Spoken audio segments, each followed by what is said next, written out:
하나님께서 우리에게 주신 말씀은 요한 1서 2장 1절부터 2절까지 말씀입니다.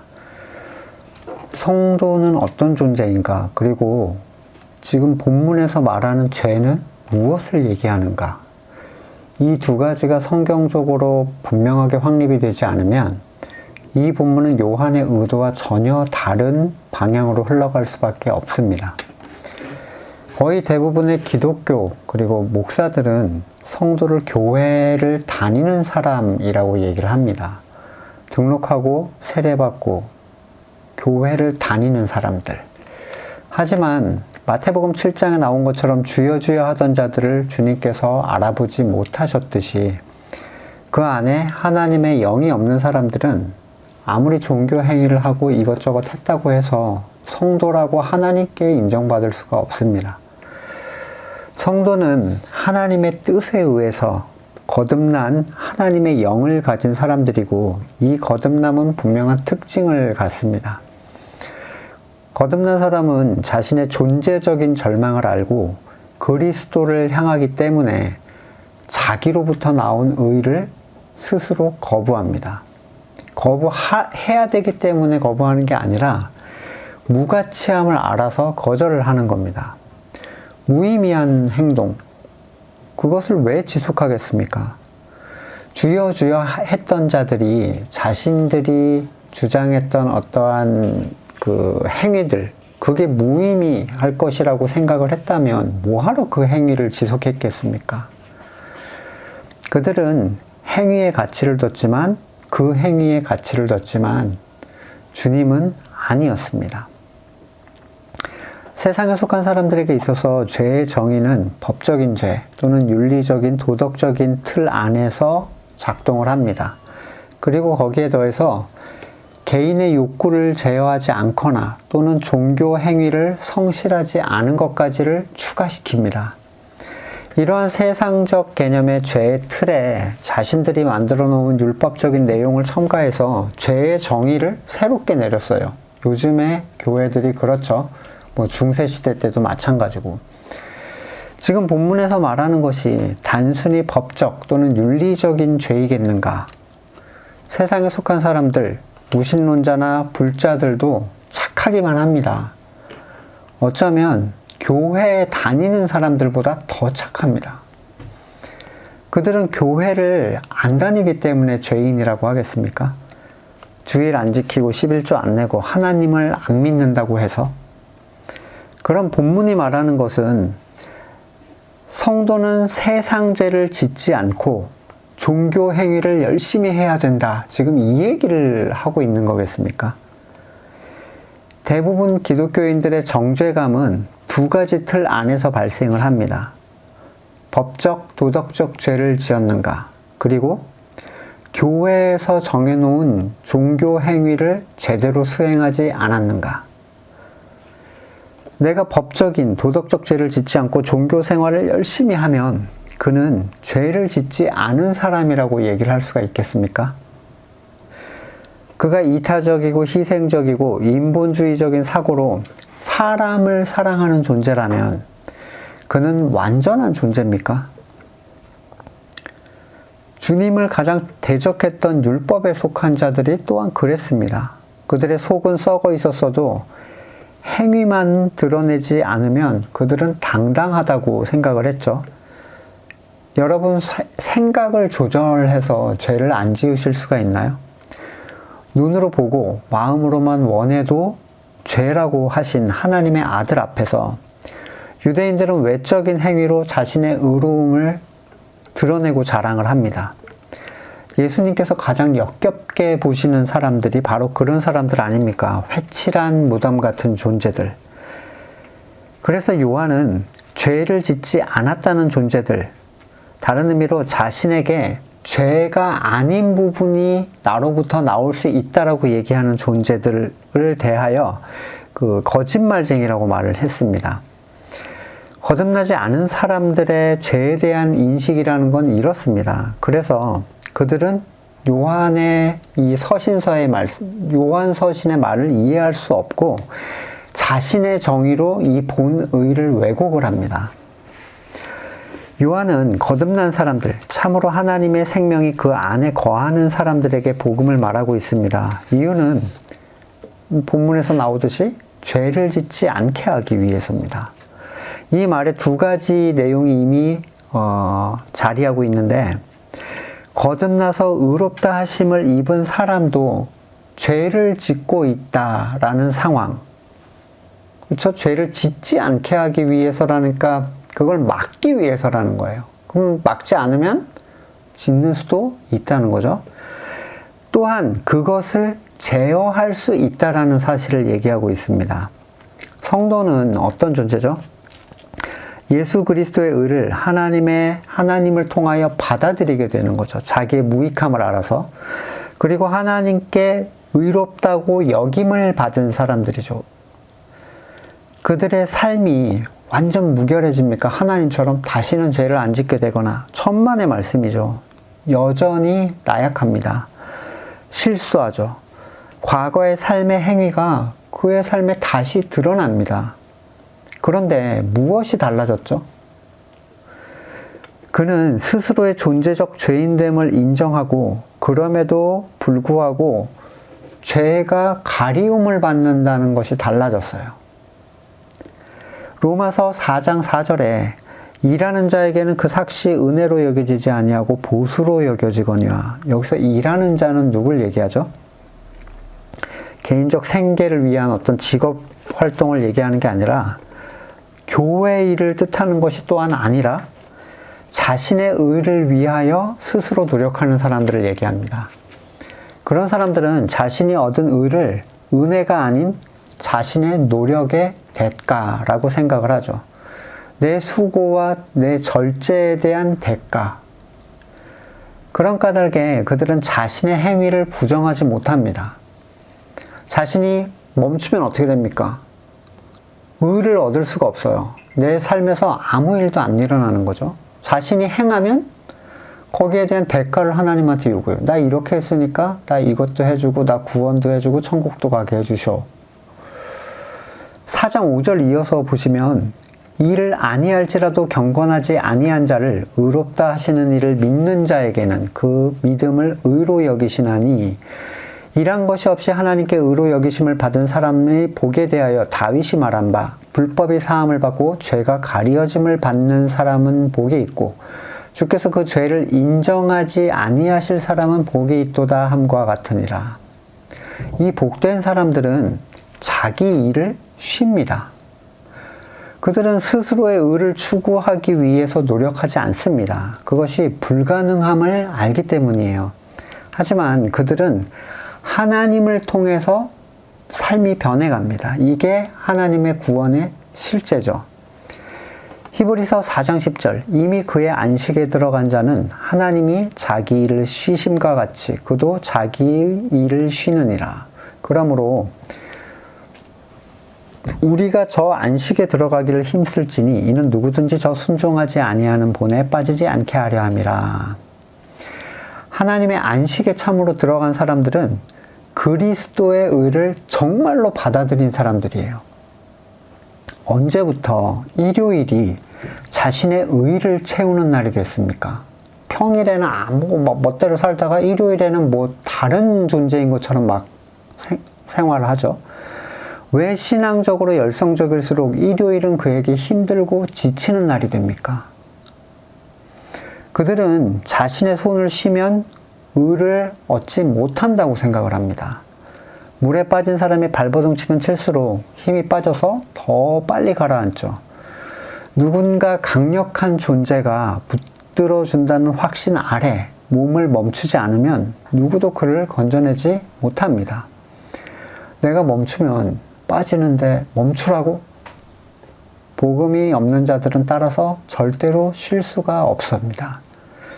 하지만 참된 성도는 자신이 잘해서 구원을 받는 게 아니라는 걸 아는 사람들입니다. 그들은 의에 대해서 완전히 실패한 자임을 받아들입니다.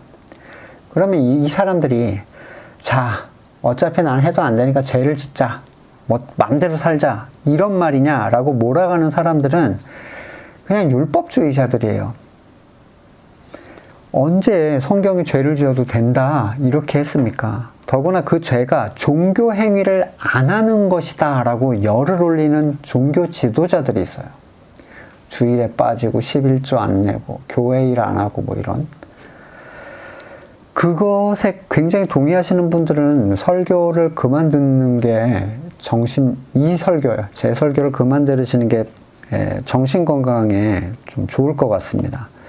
다시 돌아가서 성도는 어떤 존재라고요? 의롭다 함을 받은 존재들이요. 다시 말하면 더러움에도 불구하고 전혀 깨끗이 못함에도 불구하고 의롭다고 해주시는 겁니다. 칭의죠. 의롭다고 해주시는 것. 왜냐하면 그들이 그리스도의 의를 인정했기 때문이에요. 그의 보혈로 덮음을 받는 거죠.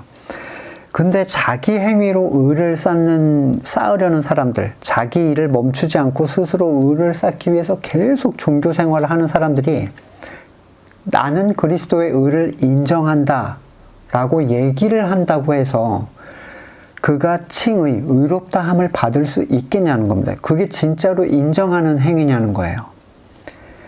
과로와 스트레스에 죽어간 사람이 나는 쉬면 낫는다는 것을 믿는다 라고 말하면서 낫기 위해서 과로를 계속 지속하고 있어요.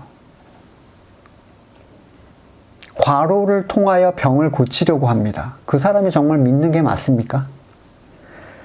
그들은 자신이 뭘 얘기하는지를 모르고 있습니다.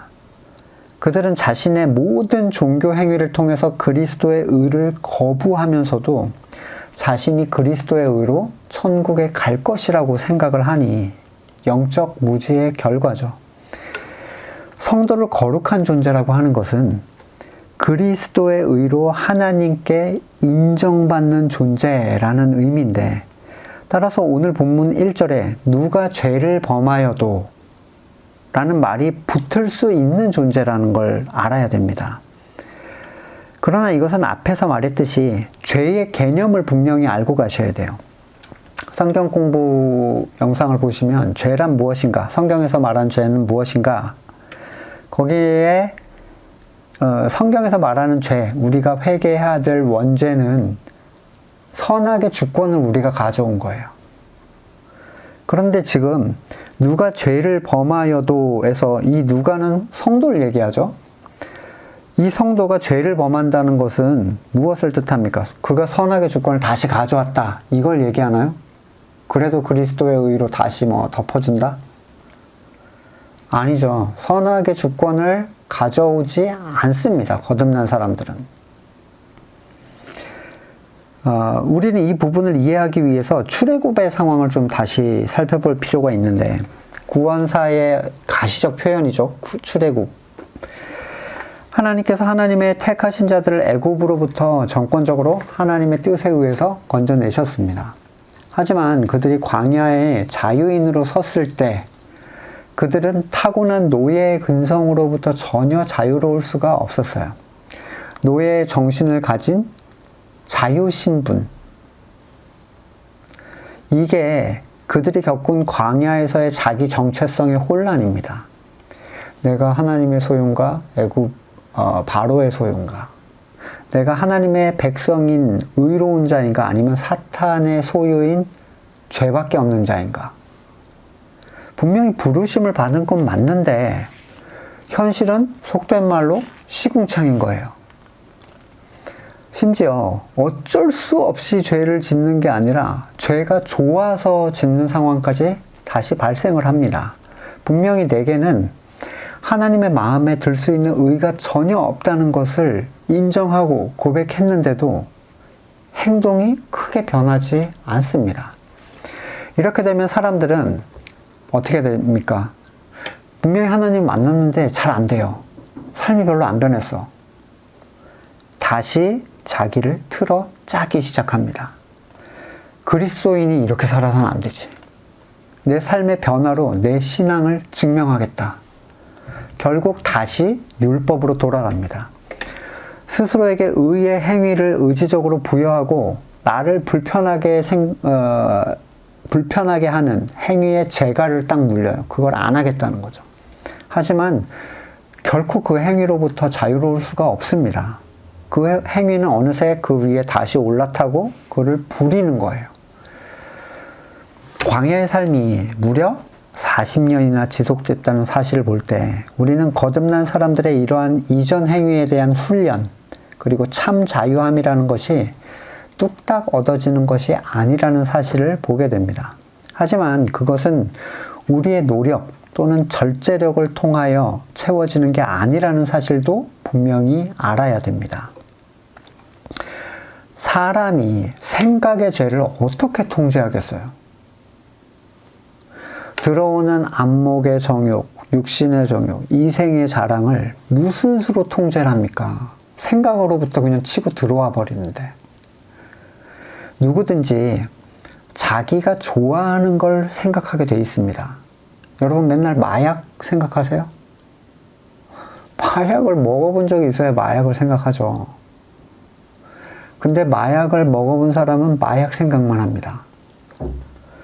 마태복음 6장 21절, 너의 보물이 있는 곳에 너의 마음도 있을 것이다. 보물이 안 바뀌었는데 어떻게 마음을 바꿉니까? 그것이 내 힘으로 제어될 수 있는 것이라면 성령의 도우심은 어디다가 쓰겠어요? 자신의 정체성에 크게 혼란을 느낀 그들은 성령으로 시작했다가 육신으로 다시 돌아갑니다. 삶에 변화가 일어나지 않으니까 억지로라도 그걸 만들어내려고 합니다.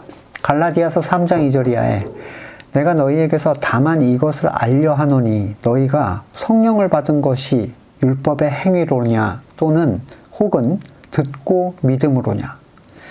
너희가 이같이 어리석냐. 성령으로 시작했다가 이제 육신으로 마치겠느냐. 너희가 이같이 많은 괴로움을 헛되이 받았느냐. 과연 헛되냐. 너희에게 성령을 주시고 너희 가운데 능력을 행하시는 이의 일이 율법의 행위에서냐 혹은 듣고 믿음에서냐. 아브라함이 하나님을 믿음에 그것을 그에게 의로 정하셨다 함과 같으니라. 그런즉 믿음으로 말미암은 자들은 아브라함의 자손인 줄 알지어다. 자, 믿음으로 말미암은 자들은 아브라함의 자손인 줄 알고 있어라. 이 말이 믿음으로 의인이 되는 것이니 죄는 지어도 된다 이 말인가요? 또는 믿음으로 의인이 되는 것이니 것이긴 하나 죄는 절대로 지어서는 안 된다 이 얘기입니까? 어느 쪽인가요? 둘 다 아니에요. 의롭다 칭함을 받은 것은 분명히 믿음을 통해서입니다. 중요한 건 이 믿음이 참 믿음이냐, 그리고 그 믿음의 크기가 어느 정도이냐의 문제예요. 분명히 야고보는 행함이 없는 믿음은 죽은 믿음이라고 야고보서 2장 26절에서 얘기합니다. 이 말씀에 본의의 혼란을 일으켜서 믿음이 행위가 없으면 죽은 믿음이니까 어떻게 생각해요? 행위로 믿음을 증명하려고 해요. 다시 율법으로 돌아가는 겁니다. 하지만 그건 율법으로 돌아가는 거지 믿음의 참됨을 증명하는 방식이 될 수 없어요. 그러니 그들은 다시 생명 없는 종교 행위를 행하는 겁니다. 야고보서 2장 22절에 네가 보거니와 믿음이 그의 행함과 함께 일하고 행함으로 믿음이 온전하게 되었다. 이로 보건대 사람이 행함으로 의롭다 하심을 받고 믿음으로만은 아니니라. 자, 믿음과 행함은 절대로 분리되지가 않습니다. 행함만 있고 믿음이 없거나 믿음만 있고 행함이 없거나는 있을 수 없는 일이에요. 둘은 반드시 함께 움직이는데 행함은 그의 보이지 않는 믿음을 증명해주는 외적 현상입니다. 정상적인 자동차에 기름을 넣으면 움직이죠. 차가 움직인다는 건 그 차에 기름이 있다는 얘기입니다. 그 차는 딱 기름이 있는 만큼까지 갈 수 있죠. 근데 이 말씀을 오해한 사람들은 자기 힘으로 차가 정상이라는 걸 보여주기 위해서, 그리고 기름이 들어있다는 걸 보여주기 위해서 차를 밀기 시작하는 거예요. 이유는 기름이 있음을 증명해 보이기 위해서. 얼마나 웃기는 꼴입니까? 차라는 건 빨리 달리고 편하게 가기 위해 사용하는 거잖아요.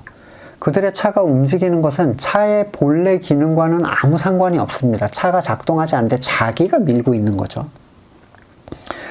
믿음과 그에 상응하는 행함은 하나님의 구원의 능력을 드러내시기 위한 거예요. 그런데 그들의 행위에 생명력의 현상이라는 건 전혀 없습니다. 그래도 그들은 뭐라고 하죠? 차가 움직였다. 차가 움직였다는 건 내게 기름이 있다는 얘기다 라고 자위를 합니다. 자, 기름이 있는 차는 밀 필요가 없어요. 자기 일을 할 필요가 없어요. 쉬면 됩니다. 타고 신나게 달리면 돼요. 처음 거듭난 사람은 자신의 죄인됨, 무익함을 보았을 뿐이지 자신이 서 있는 곳이 어딘지, 왜 끌려 나왔는지, 복음이 무엇이고 하나님의 능력이 무엇인지 전혀 알지 못합니다. 제가 거듭났다라고 생각한 어떠한 시점부터 제가 진짜 복음을 알게 된 시점까지는 한 10년 정도가 차이가 나요. 그럼 막 이렇게 올라갔느냐? 아니에요. 거의 이렇게 살았어요. 복음이 뭔지 모르는데 거듭난 채로. 그럼 미치겠는 거죠. 하지만 하나님께서 무지한 상태로 그를 두시려고 끌어내실 이유는 전혀 없습니다. 하나님께서는 그에게 믿음을 주시고 그가 가진 믿음만큼 그는 하나님께서 인정하시는 또는 원하시는 행동을 할 수가 있습니다. 자기 믿음만큼. 딱 그가 가진 기름만큼만 갈 수 있는 거죠. 근데 하나님께서 처음부터 만땅을 채우시겠어요? 자, 신나게 달려라. 아닙니다. 그러면 거듭난 사람들이 다 예수님처럼 행하고 있겠죠. 그랬다면 광야의 40년 훈련이라는 게 왜 필요하겠습니까? 바로 가나안으로 직행하면 되죠. 정작 현실은 전혀 그렇지 않습니다. 분명히 거듭났는데 나는 이제 더 이상 세상에 소망이 없는데 내 행위로 의가 추구하는 것이 무의미하다는 걸 아는데 이상하게 달려지지가 않는 거예요. 그에게 주신 믿음이 그가 행할 수 있는 전부입니다. 로마서 14장 23절 의심하고 먹는 자는 정죄되었나니 이는 믿음을 따라 하지 아니하였기 때문이라. 믿음을 따라 하지 아니하는 것은 다 무의미하다가 아니라 죄니라. 참된 믿음은 행해지는 것이지 행해야 하는 것이 아닙니다. 따라서 주신 믿음 이상으로 하려는 것은 내가 하는 것이 될 수밖에 없어요. 기름이 없는데 가게 만들고 싶은 거죠. 그러면 그 행동을 성경에서 방금 뭐라고 했죠? 믿음으로 하지 않는 것은 죄라는 거예요. 다시 내 의를 꺼내야 되는 거예요. 하나님으로부터 오지 않은 모든 것이 하나님께 받아들여질 수 없는 사탄적인 것이고 예수님께서는 사람의 일을 사탄적인 것이라고 얘기를 하셨습니다. 그렇다면 우리에게 두 종류의 존재가 안에 있죠. 우리의 의지와 다른 행동을 하게 한다는 것을 보여줍니다. 이것을 바울은 로마서 7장에서 설명을 하는데 17절에 이제는 그것을 행하는 것은 내가 아니요 내 속에 거하는 죄니라. 내가 원하지 않는 어떠한 행동을 하는데 이건 내가 하는 게 아니라는 거예요. 20절 만일 내가 원하지 아니하는 그것을 하면 이를 행하는 자는 내가 아니요 내 속에 거하는 죄니라. 두 번이나 이렇게 얘기를 합니다. 잘못 말한 게 아니에요. 성도가 크게 혼란을 느끼는 부분이 바로 내가 아닌 다른 존재가 짓고 있는 죄에 대한 처리입니다. 자, 지금 다시 강조드리지만 드러난 죄를 짓고 편하게 살아도 된다 이 얘기를 하는 게 아닙니다. 오히려 나에게 그렇게 하나님의 생명이 적용되지 않은 부분이 얼마나 많이 있는지를 발견하는 거예요. 그러면 그것에 대한 제어는 어떻게 합니까? 다시 율법으로 돌아가시겠습니까? 이를 악물고 뭘 하거나 이를 악물고 뭘 안 하시겠습니까? 참된 성도에게 주어진 방식은 뭐죠? 어떻게 하면 자동차가 힘차게 움직입니까? 성령의 도우심이에요. 우리가 삶에서 처음부터 모든 부분에 믿음이 적용되지 않고 그 영역에서만큼은 믿음의 행위는 나오지가 않습니다. 따라서 우리는 우리에게 드러난 이 정복되지 않은 부분이 있어요. 이상하게 믿음의 행위가 적용되지 않은 것 같은 나의 어떠한 모습. 이 부분을 우리가 스스로 제어할 게 아니라 오히려 머리 대신 그리스도께 더 의지하고 그분을 계속 바라보는 것, 그것으로 이 부분이 회복되는 것을 누리게 됩니다. 요한복음 3장 14절, 모세가 광야에서 뱀을 든 것 같이 인자도 들려야 하리니. 그분을 보고 낫는 존재는 거듭난 자들 뿐입니다. 그분은 한 번 보고 말 뿐이 아니라 지속적으로 우리의 삶 가운데 계속 바라봐야만 하는 분이에요. 그리스도의 분량에 이르기까지. 그리스도를 바라보면 바라볼수록, 그분을 묵상하면 할수록 우리는 그리스도를 닮아가게 됩니다. 생각해 보십시오.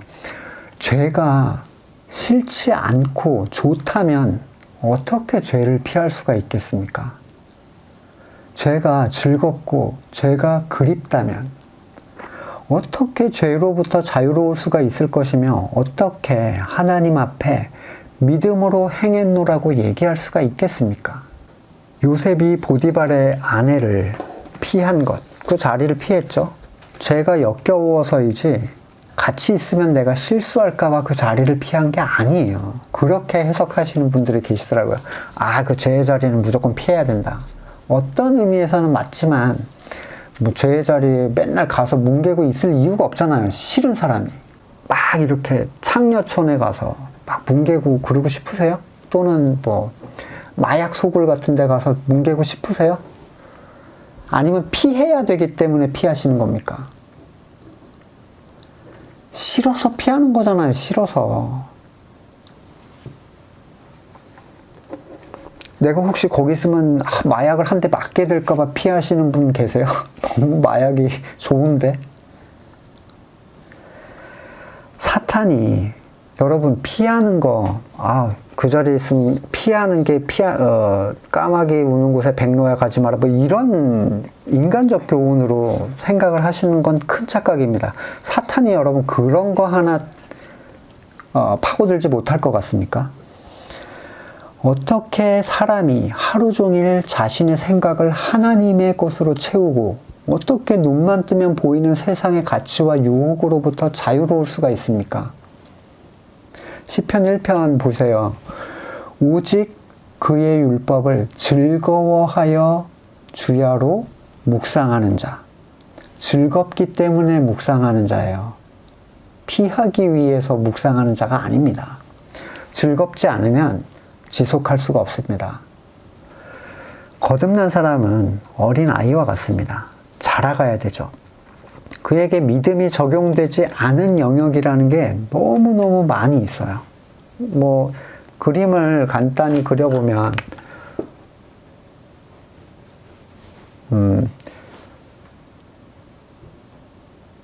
거듭났다라는 사실은 이 안에 하나님의 생명이 들어왔다는 거죠. 근데 이게 전체를 정복해 나가야 돼요. 가나안처럼. 물론 가나안에 여러 가지 의미가 있지만 개인적 영역에서 사탄에게 아직 묶여있는 하나님이 주시고 싶은 유업들이 남아있다는 거예요. 근데 묶여있어요. 자, 그에게 자라가야죠. 이 믿음이 성장해서 자라가야 되는데 믿음에 적용되지 않는 영역이 나타나는 것은 그가 약하기 때문이지 악하기 때문이 아닙니다. 이게 성경이 하는 얘기예요. 성도에 대하여. 그의 믿음이 성장해 갈수록 그는 점점 강해지고 하나님의 나라가 그 안에 그리고 주변에 확장되는 걸 체험하게 됩니다. 그것은 머리가 주시는 은혜지 그가 해내야 될 과업이 아닙니다. 다만 그는 자신이 지혜 없고 나약한 지체임을 인정하면서 그리스도를 의지하여 두렵고 떨리는 마음으로 하루하루 말씀을 바라면서 살아갈 뿐이에요. 어린 자녀를 보시면 넘어지기도 하죠. 때로는 자기보다 센 동네 형아들한테 맞고 오기도 합니다. 뭐 뺏기기도 하고. 울면서 들어와요. 근데 이 자녀가 들어오면서 이렇게 얘기한다고 생각해 보세요. 이미 자녀예요. 그렇죠? 아버지 맞고 와서 죄송해요. 한 번만 용서해 주세요. 다시는 안 그럴게요. 뭐라고 하시겠어요? 어떤 놈이야? 라고 해서 손을 잡고 그 놀이터로 찾아가는 게 부모 아닙니까? 맞고 왔다고, 뺏기고 왔다고, 넘어졌다고, 그걸 패는 게 그게 어린아이한테 할 일인가요? 하지만 맞고 오거나 넘어지고 오거나 뺏기고 온 게 잘한 게 아니죠. 계속 그렇게 하고 다녀 괜찮아 이런 부모가 어디 있습니까? 계속 맞아 이런 부모가 어디 있어요. 자기도 기분 나쁘고 부모도 기분 나쁜 거예요. 아직 회복되지 않은 주권에 대해서 누가복음의 불의한 재판권 비유를 설명합니다. 누가복음 18장 1절 이하에 보시면 이 본문에는 이유는 알 수 없지만 엄청나게 괴롭힘을 당하는 한 여인이 재판관에게 가서 자기 억울함을 풀어달라고 맨날 하소연을 해요. 근데 3절에 이 도시에 과부가 있어 자주 그에게 가서 내 원수에 대한 나의 원한을 풀어달라. 이 여인이 성도라고 본다면 이 여인의 원수는 누굽니까? 그리고 그 원한은 뭐겠습니까? 주변에 저는 원수는 없는데요. 이렇게 생각하시는 거 아니죠? 모든 성도한테는 원수가 있어요. 이 본문에서 보면 이미 그녀는 자유로운 몸인데 원수 사탄이 어떻게 합니까? 아직 자유롭지 못한 영역의 것을 가지고 그를 괴롭혀요. 그는 이미 하나님의 것인데. 그때 이 여인은 죄는 지어도 되는 것이니까 괜찮다 라고 생각하는 게 아니라 나는 약하니까 맞는 건 정상이야 이렇게 편하게 생각하는 게 아니라 불의한 재판관에게 가서 매일 하소연을 합니다. 이 원한을 풀어달라고.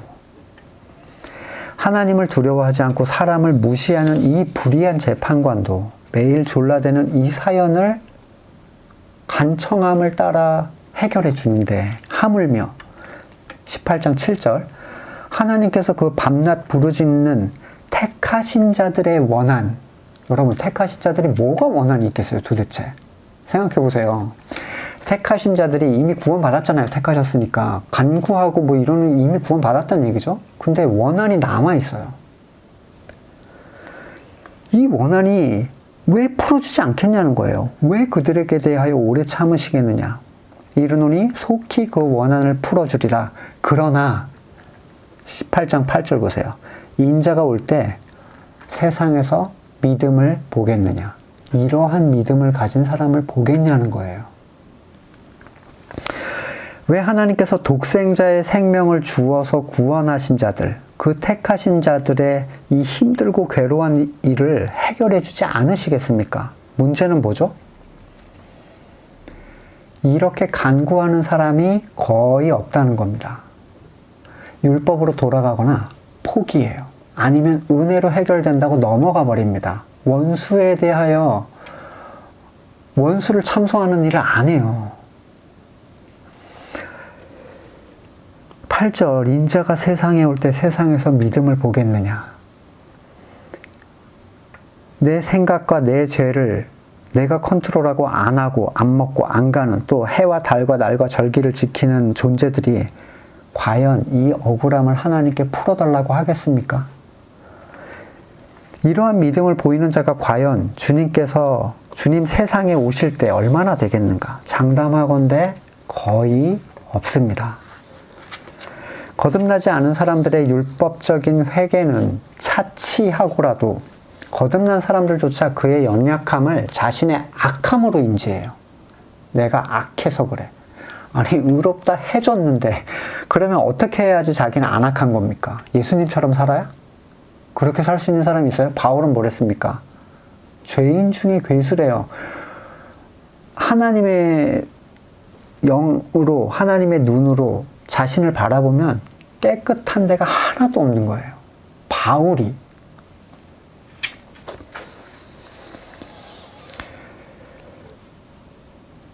내가 잘못한 것이면 여러분 그걸 가지고 어떻게 하나님한테 원한을 풀어달라고 할 수 있겠습니까? 내가 잘못한 게 아닌데 약해서 얻어맞은 부분에 대하여 너무 억울한 자들이 이것을 가지고 주님께 나아가는 겁니다. 내가 주님의 소유인데 세상의 권세 잡은 자가 자기 멋대로 사용하고 넘어뜨리려고 한다면 얼마나 열받는 일이에요. 핏값을 이미 사신 건데 나를. 내 자식이 밖에서 학대당하고 돌아오면 걔가 얼마나 억울하겠습니까? 나 아빠 도와줘, 나 가서 때려주세요. 저 형아 혼내주세요. 하지 않겠어요? 눈물 콧물 질질 짜면서 맨날 잘못했어요. 다시는 맞지 않고 뺏기지 않을게요. 용서해주세요 아빠. 이러는 애를 보면 야 너 제정신이냐? 이러지 않으시겠습니까? 아빠 이런 일을 당했어요. 나가서 혼내주세요. 그 어떤 누구도 하나님 앞에서 완전한 삶을 살 수 있는 사람은 없죠. 바울은 아까 말씀드렸듯이 자신을 죄인 중 괴수라고 표현합니다. 그 안에도 바울 안에도 우리와 같은 두 존재의 싸움이 있었고 시시때때로 그는 죄에게 끌려간 행동을 한 것을 괴로워했어요. 하지만 바울이 분명하게 선언하죠. 그것은 내가 한 것이 아니라 내 안에 거하는 죄가 그런 것이다. 성도의 모습은 세상에 속한 자들과 분명히 다릅니다. 그러나 그것은 자귀적인 차이가 아니에요. 아, 나는 성도니까 술은 안 먹어.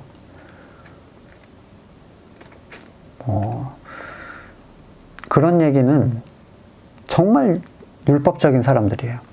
믿음으로부터 나타나는 현상이 되어야 됩니다. 그에게 10리터의 기름이 있다면 그는 딱 10리터까지만 갈 수 있어요. 차를 손으로 밀어서 100km를 끌고 온 사람이 있다고 생각해 보세요. 그 차를 제대로 작동한 차라고 할 수 있겠습니까? 그렇게라도 나는 100km를 왔다.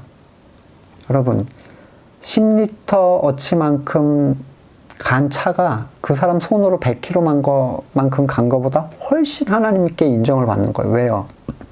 믿음으로 행하지 않은 모든 것은 죄라고 얘기를 하지 않습니까? 그렇게라도 나아가야 한다. 내 힘으로라도 라고 주장할 것이라면 그는 자기 의를 주장하는 사람이고 그가 그리스도를 믿는다는 건 거짓말입니다. 왜냐하면 믿음으로 행하지 않는 것은 다 죄이기 때문이에요. 거의 대다수의 사람들, 교회를 다니고 있는 거의 대다수의 사람들이 무엇을 어떤 것을 믿는 것인지 잘 몰라요. 그냥 하나님 믿는다. 예수님 믿는다. 조금 많이 배운 사람은 예수님이 우리 죄를 사해 주셨다는 걸 믿는다. 앵무새처럼 배운 대답들이죠. 하지만 참된 성도가 믿는 것은 죄사함은 우리의 죄인됨, 즉 우리의 선악의 주권을 누렸음에 대한 회개를 통해서 주어진 가치이고 더 이상 우리가 스스로 의를 주장하지 않겠다는 선언이기에 지금 현재 교회 건물교회에서 행하는 모든 자기적인 종교 행위는 하나님 안에서 있는 것이라고 얘기할 수가 없습니다.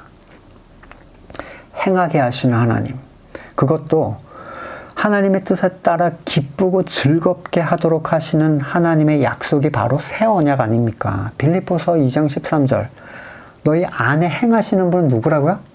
하나님이시라고.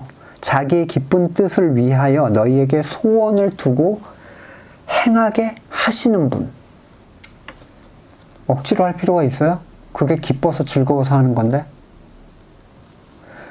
여러분이 행하는 어떠한 행위가, 종교적 행위가 기쁘고 즐겁지 않으면 이러니까 또 교회 일하면서 나는 기쁘고 즐거워 이런 분들도 계신데 좀 성경적인 의미에서의 것을 생각을 해보세요. 그렇게 어거지를 자꾸 쓰시면 안 됩니다. 다르게 생각을 하실까봐 맨날 이렇게 제가 얘기를 계속해요. 왜냐면 다르게 엄청나게 말을 해놨거든요. 기쁨으로 교회를 하라고 막 이렇게. 진짜로 기쁘다고 자기를 막 세뇌해요. 귀 있는 자들이 들을 수 있으면 좋겠습니다. 못 듣는 사람을 어떻게 제가 바꿀 수는 없죠. 말씀을 마무리하겠습니다. 하나님께서 신생아를 놓고 왜 걷지 못했냐? 왜 말 똑바로 못해? 왜 무거운 거 들지 못하냐? 너 왜 나가서 큰애한테 맞고 왔어? 이런 얘기 안 하십니다. 그런 걸 책망하시는 분이 아니에요. 그의 수준 이상의 것을. 바울의 헌신을 놓고 나는 왜 저러지 못할까? 바울은 순교도 하고 베드로 순교도 했는데 아무개 선교사님 순교했는데 나는 나의 믿음. 거기에 왜 죄책감을 느낍니까?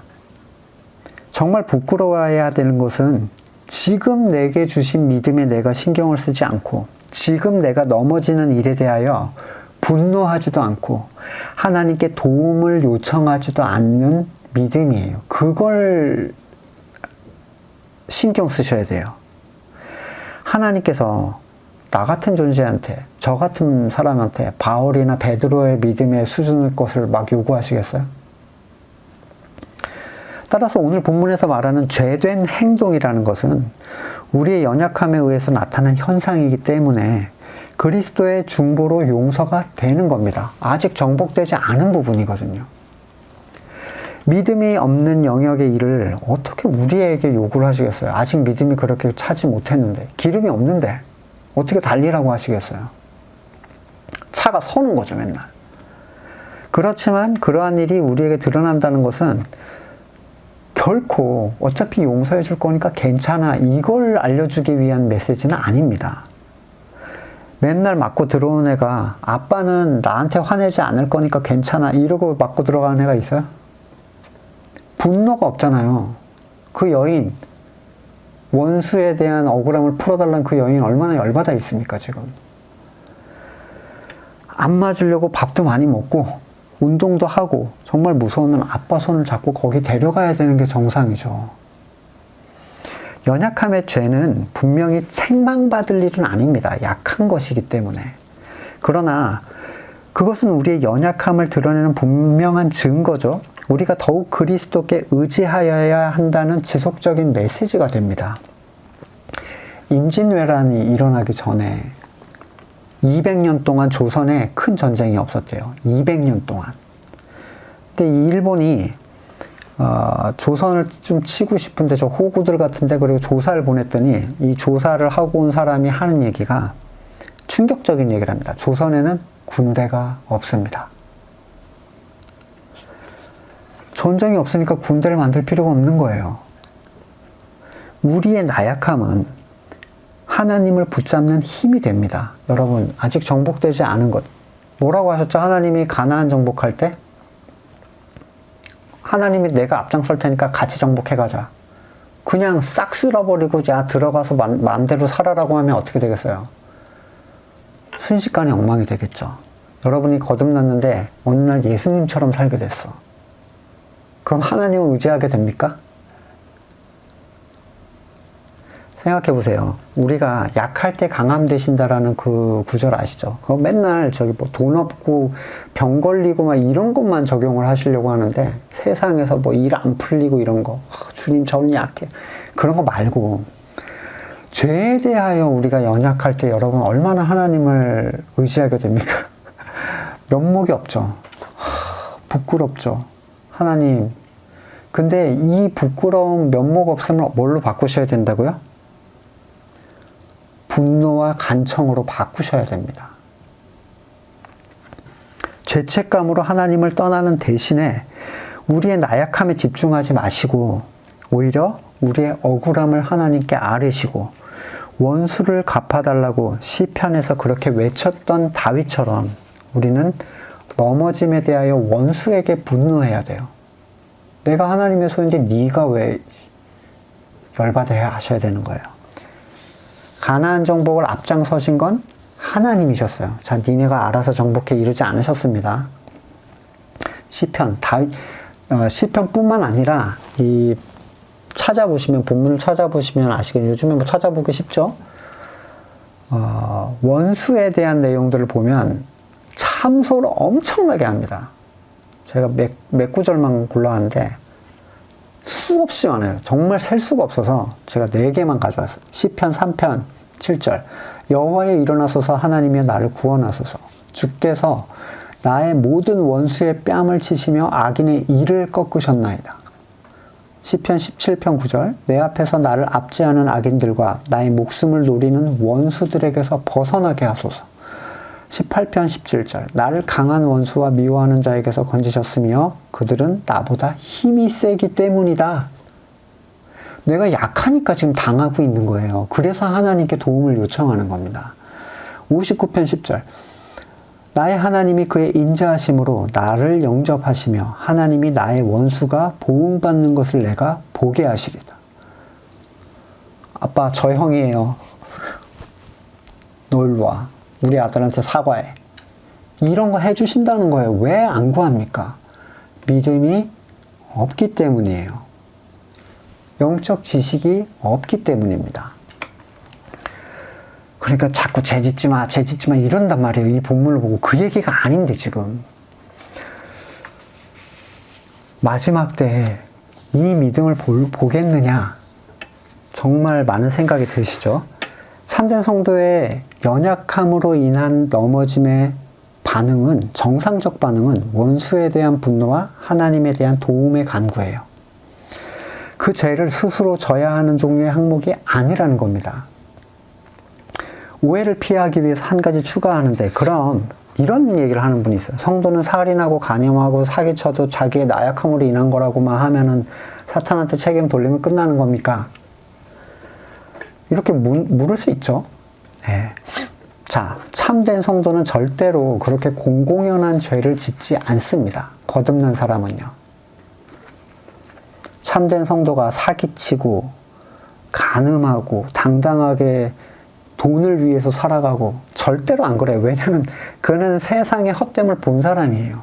내 의의 나약함을 본 사람이에요. 그걸 왜 하겠어요, 그 사람이. 여기서 말하는 이 죄는 정말 내가 이제 그걸 원치 않는데 나도 모르게 예전에 어떤 습성에 이끌려서 정신을 차리고 보니까 또 이랬네. 미치겠네. 이런 거예요. 그 괴로움을 당하는 것을 뜻하는 겁니다. 거듭나신 분들은 아마 무슨 얘기인지 알 거예요. 그들은 결코 그것을 좋은 것이라고 생각하지 않아요. 심지어는 해놓고도 하나님 뭐 이래요. 미워하고 싫어하고 싸우기까지 하지만 그 마음의 중심을 움직일 수가 없잖아요. 우리가 생각을 바꿀 수 없죠. 그래서 예전의 자리 그대로 있는 거예요. 아직 정복되지 않은 가나안인 거죠. 그 영역에. 죄의 중심은 선악의 주관자됨이라고 했죠. 그래서 하나님께서 그들을 더러움 가운데 내버려 두신 것이라고 로마서 1장에서 얘기합니다. 따라서 우리의 죄의 처리는 그리스도의 십자가의 능력이 우리의 생각과 마음의 모든 영역에 닿아서 그 무가치함과 더러움을 발견하게 함으로 성취가 됩니다. 예를 들어 돈에 대한 욕망 또는 자식의 성공에 대한 욕망. 자식 있는 분들은 뭐 그렇죠. 얘를 키워서 뭐가 되고 그 다음에 어떤 친구를 사귀어서 어떤 대학에 가고 어떤 직장을 가고 막 언제까지 살지도 모르면서 막 머리에서 막 헤매요. 그러나 또 내가 또 혼자 이러고 있네 그러면서 괴로워한다는 거예요. 하지만 자녀의 삶 또는 돈이 선한 것이라고 여기는 선악의 주관에 대한 영역이 그리스도의 십자가 앞에 드러나지 않으면 그 영역에서만큼은 돈이 또는 자녀의 성공이 좋은 것이라는 선을 넘어설 수가 없어요. 그러니까 이런 영역, 예를 들어 여기 돈이 너무 좋아. 여기는 자녀가 너무 성공했으면 좋겠어. 여기는 이성이 너무 좋아. 여기는 뭐 화내는 게 너무 시원해. 남 얘기하는 게 좋아. 막 이런 게 있죠. 근데 이 영역에 적용되지 않은 거예요. 그리스도의 십자가의 능력이. 모든 삶의 영역에서 하나님의 영역을 하나님께 돌려드리는 일, 그게 성도의 삶의 핵심입니다. 이건 하나님의 것이니까요. 그리고 이것을 십자가의 삶과 자기 부인이라고 얘기를 합니다. 여러분, 거듭난 여러분은 여러분의 삶에 드러나는 나약함들을 어떻게 바라보고 계시고 또 어떻게 처리를 하고 계십니까? 맨날 또 울면서 이 죄인이 막 이러고 계시진 않죠. 의인이라고 했는데 자기가 자기 보고 맨날 이 죄인이래요. 성도에게 드러나는 죄의 현상에서 오늘 요한 1서가 얘기하는 건 이런 쪽의 얘기입니다. 그리스도의 십자가의 능력이 깊이 구석구석 닿아서 하나님의 구원의 역사가 여러분의 삶 속에 매 순간 체험될 수 있기를 함께 기도합니다. 말씀을 놓고 같이 기도하겠습니다.